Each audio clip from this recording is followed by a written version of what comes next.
Hello बच्चों, नमः संस्कृताय। आइए आप सभी का संस्कृत पाठशाला चैनल पर हार्दिक स्वागत है। बच्चों, जैसा कि आप लोग समझते हैं, हम इस समय आपको कक्षा 10 में हिंदी के अंतर्गत आने वाली संस्कृत का पाठ्यक्रम लेकर आए हुए हैं। जैसा कि आपको ज्ञात है कि हिंदी के संस्कृत में 9वां लेसन है जो हमने आपको अध्ययन करा चुके हैं। अब संस्कृत के अंतर्गत जितनी भी व्याकरण हैं कक्षा 10 में संस्कृत की व्याकरण को लेकर आए हुए हैं। 10वीं क्लास की व्याकरण। 10वीं क्लास की व्याकरण में पहला पार्ट आपने देखा है जो है संधि। हम आज संधि के विषय में आपको जानकारी देना चाहते हैं। बच्चों, सबसे पहला प्रश्न होता है कि संधि किसे कहते हैं। तो संधि दो शब्द के अत्यंत समीप होते हुए भी जो अलग अलग रूप में दिखाई देता है वो विच्छेद हो जाता है। इसके प्रथम अक्षर का अंतिम पद और द्वितीय पद का प्रथम अक्षर मिलकर नया रूप धारण कर लेता है, वह संधि कहलाता है। इस क्रिया की होने वाले कार्य को हम संधि कहते हैं। जैसे विद्या प्लस आलय, तो प्रथम पद का अंतिम अक्षर दीर्घ आ जिसे आप बड़ा आ बोलते हो और द्वितीय पद का प्रथम अक्षर दीर्घ आ, दोनों को मिलने के बाद भी दीर्घ आ हो जाता है। जब हम इसको मिलाएंगे तो यहाँ पर होगा बच्चों आ प्लस आ, दोनों को मिलाने पर दीर्घ आ। जब दीर्घ आ बचेगा तो ऊपर की प्रक्रिया पर जब आपने देखा जहाँ पर विद्या का दीर्घ आ निकल आया, आलय का दीर्घ आ निकल आया, तो उसके बाद क्या बचा, तो वहाँ पहले पद में आपने देखा कि जो पहला पद है वहाँ पर बचेगा विद्य और यहाँ पर बचेगा लय। अब ये दोनों के बीच में कौन सा शब्द आएगा, दीर्घा। तो इस यहाँ पर आप देख लेंगे दीर्घा। अब इस विद्या में दीर्घा जोड़ेंगे, इसके बाद में ये शब्द जोड़ देंगे तो बन जाएगा विद्यालय। तो मतलब है कि प्रथम शब्द का अंतिम अक्षर द्वितीय शब्द का प्रथम अक्षर मिलकर, प्रथम अक्षर यहाँ पर था ना, प्रथम पद का अंतिम अक्षर और द्वितीय शब्द का प्रथम अक्षर मिलकर जो नया रूप धारण कर लेता है इसे कहते हैं संधि। और विच्छेद किसे कहते हैं, संधि हो गया।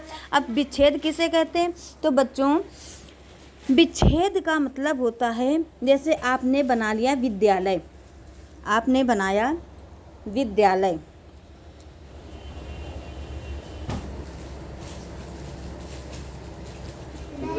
आपने बनाया विद्यालय।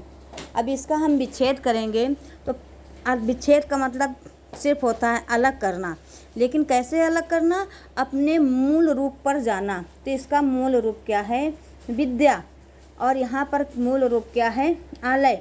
और ये कितने पद हो गए, पहला पद और दूसरा पद। ये दो पदों को, एक शब्द को दो पदों पर करना या मूल रूप में करना या पुनः मूल रूप में लिखने की क्रिया को संधि विच्छेद कहते हैं। ये आप यहाँ से आपके क्वेश्चन पुटअप हो सकते हैं, यहाँ से आपके क्वेश्चन लिए जा सकते हैं OMR शीट में फिल करने के लिए कि संधि किसे कहते हैं या विच्छेद, संधि विच्छेद किसे कहते हैं। तो आप उसमें ऑप्शन दे देगा 1 2 3 4 या ABCD करके, कि प्रथम में दे दिया दो पदों के योग से, दो अक्षरों के योग से, दो वर्णों के योग से, तो आप वहाँ पर दो पद जब मिलते हैं तो वहाँ पर समास बनता है, लेकिन दो वर्ण या अक्षर मिलते हैं वहाँ पर संधि बनती है। तो ये आपको नॉलेज में रखना है। और हो सके तो अपनी जो कॉपी बनाई है अनुवाद की प्रश्नोत्तरी की, उसमें छोटे प्रश्न बनाकर आप लिख सकते हो कि संधि किसे कहते हैं। दो वर्णों के या अक्षरों के मेल को संधि कहते हैं। विच्छेद कैसे कहते हैं, क्रिया के अपने पुनः या पूर्ण रूप की क्रिया के रूप में हो जाना विच्छेद कहलाता है। तो बच्चों अब हम इसके आगे चलते हैं। इसके बाद अगले पद में इसी किताब में दिया हुआ है कि संस्कृत वर्णमाला में मूल स्वर कितने होते हैं। अब आप लिखेंगे दूसरा या तीसरा प्रश्न बनाकर लिखेंगे कि मूल स्वरों की संख्या कितनी होती है। तो बच्चों मूल स्वरों की संख्या 5 होती है। कितनी होती है? 5 होती है। अब कौन कौन से होती हैं? तो आ, ई, उ, री और ली, यह 5 हमारे मूल स्वर होते हैं। पूछा जाने वाला प्रश्न मूल स्वरों की संख्या कितनी होती है, या फिर इतने वर्ण दे दिए आपको 4 और पूछ लिया गया कि यह उपर्युक्त वर्ण कौन से हैं, तो मूल स्वर हैं। तो इनकी गणना मूल स्वरों पर की जाती है। तो बच्चों यह आपका दूसरा प्रश्न हो गया। चलिए इसी में प्रश्नोत्तरी भी हो जाएगी और आप विस्तार से समझ भी लेंगे। फिर इसका अगला प्रश्न हो सकता है कि संयुक्त स्वर किसे कहते हैं। तो संयुक्त स्वर की जब बारी आती है तो आप जानते हैं कि संयुक्त का मतलब होता है कि दो चीज़ों का योग से संयुक्त हो जाता है। जैसे आपने संयुक्त व्यंजन पढ़े होंगे छत्रज्ञ, उसी प्रकार से संयुक्त स्वर भी होते हैं। अब कौन कौन से होते हैं वो देख लीजिए। ए, ओ, ए और औ, ये हमारे संयुक्त स्वर कहलाते हैं। क्यों कहलाते हैं? क्योंकि आ और ई के मिलने से हमारा ए और ए का निर्माण होता है। आ और उ के मिलने से ओ और औ का निर्माण किया जाता है। तो ये जब दो पद मिलकर नया शब्द बना दिया उसे हम कहते हैं संयुक्त स्वर। अब आपने ये समझ लिया कि आ और ई के मिलने से, लेकिन इस पद में भी और इस पद में भी एक चीज़ का बदलाव हो सकता है। यह ह्रस्व और दीर्घ दोनों हो सकते हैं। ह्रस्व या दीर्घ दोनों हो सकते हैं, अर्थात यहाँ पर छोटा आ या बड़ा आ, छोटी ई या बड़ी ई दोनों का प्रयोग हो सकता है। हो सकता है बड़ा आ पहले पद में हो लेकिन अगले पद में छोटी ई का प्रयोग हो, या पहले पद में छोटा आ का प्रयोग हो अगले पद में बड़ी ई का प्रयोग हो। दोनों में आ एक ही समानांतर स्वर हैं, इसीलिए मूल स्वर कहे गए। तो बच्चों यहाँ पर दो शब्दों के योग से बनने के कारण हमारे संयुक्त स्वरों की संख्या कितनी है? 4। संयुक्त स्वर कितने होते हैं? 4। कौन कौन से? ए, ओ, ए, औ। कैसे होते हैं ये भी हमने बता दिया। ये आपका तीसरा प्रश्न हो गया। अब बच्चों इसके बाद में दिया गया है स्पर्श व्यंजन, कि स्पर्श व्यंजन किसे कहते हैं या स्पर्श व्यंजन कितने प्रकार के होते हैं। तो बच्चों का से लेकर माँ तक सभी स्पर्श व्यंजन होते हैं। अब जब का से लेकर माँ तक हो गए तो इनकी संख्या कितनी होगी? तो बच्चों इनकी संख्या होगी 25। आप पढ़ेंगे जब तो का, खा, गा, घा, अंगा, एक वर्ग में 5 अक्षर, और फिर का, चा, टा, ता, पा 5 वर्ग में 25 अक्षर। अब का वर्ग में हमारे 5 हैं और 5 लाइनें हैं, तो दोनों को मिलाने के बाद आपने देख लिया कि 25 आता है। तो का से माँ तक के जितने वर्ण होते हैं, अक्षर होते हैं, वो किस वर्ग में आते हैं? स्पर्श व्यंजन के अंतर्गत माने जाते हैं। अब बच्चों स्पर्श व्यंजन जब आप समझ गए तो इसके बाद में आता है कि अंतस्थ व्यंजन कितने होते हैं। अंतस्थ व्यंजन, यहाँ पर विसर्गें भी हैं। अंतस्थ व्यंजन कितने होते हैं? तो बच्चों इनकी संख्या, अंतस्थ व्यंजनों की संख्या 4 होती है। कौन कौन से होते हैं? तो या, वा, रा और ला। बच्चों ये कॉमा हैं और नीचे लगने वाले सभी हलंत हैं। तो या, वा, रा, ला, ये 4 वर्ण हो गए। और कौन से वर्ण हुए? अंतस्थ व्यंजन। आपके यहाँ से सब बहुत प्रश्न बन रहे हैं हर एक पद पर, इसीलिए हम बता रहे हैं कि अंतस्थ वर्णों की संख्या 4 होती है। कौन कौन से? या, वा, रा, ला। अब बच्चों आता है ऊष्म व्यंजन। ऊष्म व्यंजन किसे कहते हैं? तो बच्चों ऊष्म व्यंजन होता है सा, सा, सा और हा। सभी व्यंजन हमेशा हलंत से युक्त होंगे, इसीलिए सभी व्यंजनों में हमने हलंत लगा दिया है। तो ऊष्म व्यंजनों की संख्या सा, सा, हा होगी। यह होता है किसको किस श्रेणी में रखा गया? ऊष्म व्यंजन। अब अंतस्थ व्यंजन और ऊष्म व्यंजनों की संख्या जो होती है दोनों की बराबर होती है। कितनी होती है? 4 ही इसमें अक्षर होते हैं, या, वा, रा, ला, सा, हा। अब बच्चों विसर्ग का चिन्ह होता है और इसका उच्चारण होता है हा। जब विसर्ग लगा होता है किसी पद में तो उसका उच्चारण किससे करते हैं? हम हा से। ये भी आपको ध्यान रखना है। अब बच्चों इसका आगे देखिए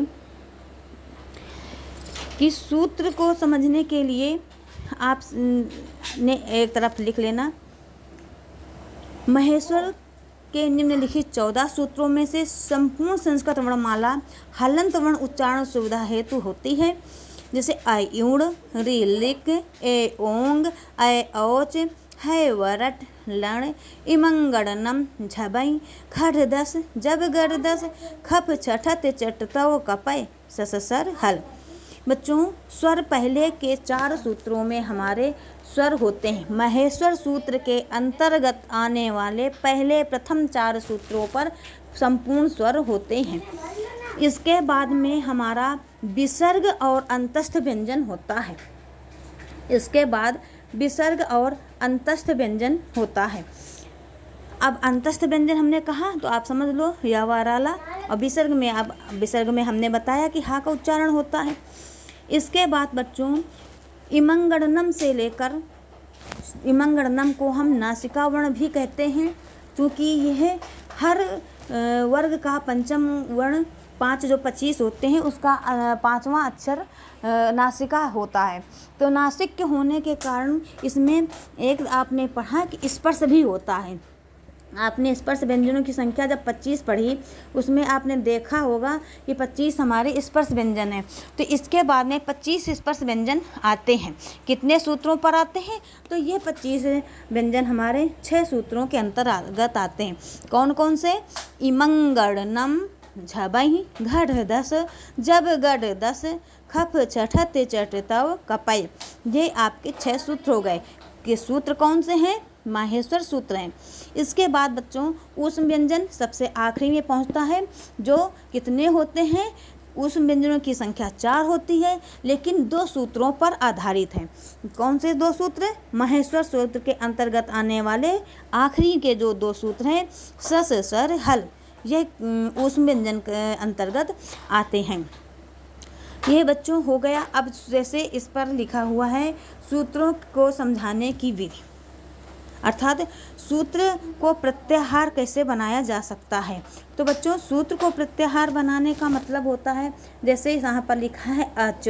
जब आपको सूत्र याद होगा तो आई उड़ का आ से लेकर ए औच का चा तक आपको वर्ण लिखने हैं, और ये इसके बीच में जितने भी वर्ण आते हैं वो सभी अच प्रत्याहार के अंतर्गत आ जाता है। अब अच का मतलब होता है आ, ई, उ, री, ली, ए, ओ, ऐ और औ। अब आप अगर इनको गिनेंगे तो 1, 2, 3, 4, 5, 6, 7, 8, 9। आपने शुरू में स्वर पढ़े 5 और संयुक्त स्वर पढ़े 4 और दोनों का को मिला दिया गया तो मूल स्वर पूरे स्वर हमारे सूत्र के अंतर्गत आने वाले स्वरों की संख्या कितनी हो गई? 9। अब इसी में एग्जामिनर घुमा फिरा कर प्रश्न कर सकता है, लेकिन आपको याद रखना है कि हमारे मूल स्वरों की संख्या 5, संयुक्त स्वरों की संख्या 4 और कुल स्वरों की संख्या 9 होती है। अब आपने अच प्रत्याहार पढ़ा, तो अच प्रत्याहार के अंतर्गत हमारे संपूर्ण स्वर समाहित हो जाते हैं। हमारे महर्षि पाणिनि ने क्या किया, पूरा स्वर न पढ़कर यदि अच कह दिया तो समझ लीजिए अब इसमें जैसे अच में छोटा आ, बड़ा आ, छोटी ई, बड़ी ई का प्रयोग नहीं हुआ, लेकिन वो सभी हैं। जैसा कि हमने संयुक्त स्वरों में आपको बताया था, आ दीर्घ हो या ह्रस्व हो, ई दीर्घ हो या ह्रस्व हो, उन दोनों के योग से ए और ऐ का निर्माण होगा। तो बच्चों इसी तरह से इसमें दीर्घ और ह्रस्व नहीं, अच कहकर उन्होंने पूरे स्वरों को एक में सूत्र में समाहित कर दिया। और यही सूत्र जब एक में हो गए तो दो ही अक्षरों पे सिमट गए। आ से लेकर चा तक जितने भी वर्ण आएंगे हलंत व्यंजनों को छोड़कर सभी वो किसमें होंगे, सूत्रों के आधार पर होंगे। तो बच्चों अब ये तो हो गया आपका अच प्रत्याहार। बच्चों आपकी जानकारी के लिए बता दें, हमारे प्रत्याहार कितने होते हैं, 42। महेश्वर सूत्रों की संख्या कितनी होती, 14। यहाँ तक नहीं पहुँचेंगे, लेकिन इसलिए बता रहे हैं कि यदि आपसे पूछा जाए कि माहेश्वर सूत्र पढ़ रहे हैं, माहेश्वर सूत्रों की संख्या कितनी है, तो आप बताएंगे माहेश्वर सूत्रों की संख्या 14 है। माहेश्वर सूत्रों को और किस नाम से जानते हैं, इसको शिव सूत्र भी बोलते हैं, माहेश्वर शास्त्र सूत्र भी बोलते हैं। और शिव जी के सूत्र इसलिए बोलते हैं कि शिव जी के डमरू से ही निकले गए हुए ये स्वर होते हैं। ये महेश्वर, इसलिए महेश्वर रूप या माहेश्वर सूत्र या फिर आपको शिव सूत्र के नाम से भी इसको पूछा जा सकता है। अब इस 14 सूत्रों से 42 हमारे प्रत्याहार बन जाते हैं। तो प्रत्याहारों की संख्या कुल कितनी होती है, तो 42 होती है। अब बच्चों आइए आगे आपका आता है, चूँकि हमने आपसे बताया कि हम सिर्फ उतना ही पढ़ाएंगे इस वीडियो में जो कक्षा 10 की संस्कृत के सिलेबस के अंतर्गत आता है। कक्षा 10 में आपके पहला चैप्टर आया संधि, व्याकरण के अंतर्गत संधि। अब उस संधि में पहला नाम आया संधि का। तो संधि के बारे में कई प्रश्न बहुविकल्पी में या फिर OMR सीट के लिए बन सकते हैं, इसलिए हमने इतनी चर्चा की। अब इसमें स्वर संधि आता है। अब संधि पढ़ाएंगे तो कुछ तो बताना पड़ेगा। तो संधि में सबसे पहले आप देख लीजिए कि संधि, हमने संधि का अर्थ बताया, परिभाषा बताई, विच्छेद बताया, उसके बाद में स्वरों को बताया, व्यंजनों को बताया। अब आप देखिए जैसे संधि, तो संधि के प्रकार। बच्चों इस तरह से आप अपनी कॉपी पर डायग्राम बना लीजिए कि संधि के प्रकार लिखने के बाद में ऐसे करके लिखें। पहले में लिख दें स्वर संधि, दूसरे में लिखें व्यंजन संधि, स्वर संधि और फिर व्यंजन संधि। जगह कम हो पड़ रही है इसलिए ऐसे करके लिख रहे हैं, व्यंजन संधि। फिर आता है विसर्ग संधि। तो बच्चों अपनी कॉपी में ऐसे बनाएं। अब इतना आपको जानकारी में होना चाहिए, आपकी जानकारी में, कि संधि के प्रकार 3 होते हैं। अब आपके सिलेबस में स्वर संधि के अंतर्गत जितने भेद हैं उन भेदों को पढ़ने के बाद स्वयं के भेद पढ़ लीजिए। तो ये हो गया। अब जब इतना आप बना लेंगे तो इसके बाद आप बनाएंगे स्वर संधि। यहाँ पर आप व्यंजन संधि लिख लेंगे और व्यंजन संधि के बाद जब स्वयं जब स्वर संधि लिखेंगे तो इसको ऐसे करना, फिर इसमें 5 खींचना, 1 2 3 4 5। वैसे 7 प्रकार होते हैं, स्वर संधि के 7 प्रकार होते हैं, लेकिन विस्तार हो जाएगा। तो पहले संधि में स्वर संधि के कितने भेद होते हैं, तो 7 होते हैं, लेकिन स्वर संधि के यहाँ पर हमने 5 भेद इसलिए बताए कि 5 भेद के अंतर्गत ही 9th और इंटर हाई स्कूल का सिलेबस है। तो पहली संधि होती है दीर्घ स्वर संधि, पहली होती है दीर्घ स्वर संधि, दूसरी होती है गुण स्वर संधि, तीसरी होती है वृद्धि स्वर संधि और चौथी होती है यड़ स्वर संधि, 5वीं होती है अयादि संधि। तो हमारा मतलब है, अब आप इतना लिख लें कि हमारी स्वर संधि के 5 भेद होते हैं। इसके अलावा अगर आप जानना चाहें कि 5 भेद के अलावा 8 भेद कौन कौन से होते हैं, 6वां होता है पूर्व रूप, इसके बाद में 7वां पर रूप और 8वां प्रकृति भाव। ये सभी हमारी स्वर संधियाँ कहलाती हैं। तो स्वर संधियों के बच्चों कितने भेद हुए, 8। अब स्वर संधियों के भेद के बाद आप लिखेंगे आपके सिलेबस में पहली संधि दी हुई है वृद्धि संधि, जो आपके तीसरे उसमें है। तो आप सीधा डायरेक्ट स्वर संधि के भेद प्रकार लिखने के बाद आप हेडिंग डालेंगे कि वृद्धि स्वर संधि, वृद्धि स्वर संधि। और वृद्धि स्वर संधि के बाद लिखेंगे सूत्र, इसका सूत्र लिखेंगे। सूत्र आपकी पुस्तक में भी दिया हुआ है और ऐसे भी लिख सकते हो कि वृद्धि रेच, वृद्धि रेच। अब हम देखिए इसमें भी संधि हुई है, इस सूत्र में भी संधि छुपी हुई है। अब कौन सी संधि हुई है? रेप संधि इसमें है कि वृद्धि विसर्ग संधि में आप जाएंगे तो विसर्ग संधि में पढ़ेंगे वृद्धि एच। रा का क्या हो गया? अब यहाँ पर विसर्गों का रा हुआ है तो वृद्धि एच, अब रा का लोप हो जाएगा। तो आप इतना पहले समझिए कि वृद्धि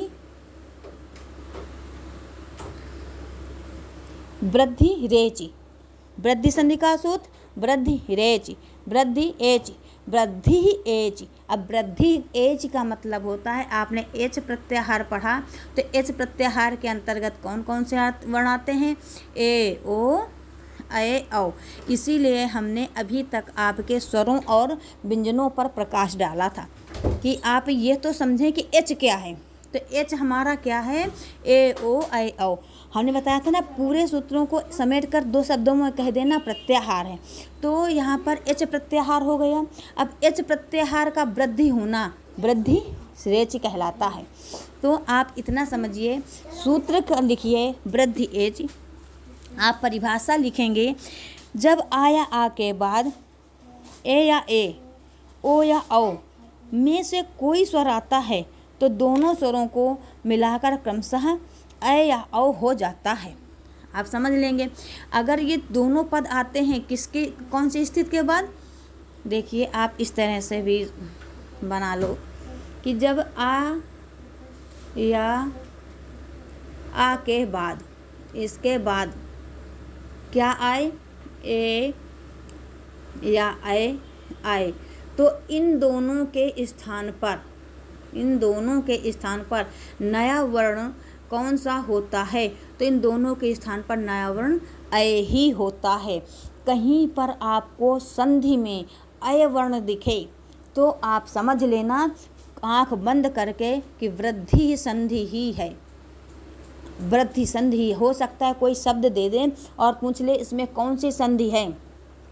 यदि अय और औ 2 शब्द दिखें, वृद्धि वाले शब्द दिखें, तो वृद्धि संधि ही है और 2 ही संधियां हैं, तो आपको वैसे भी पकड़ में आ जाना है।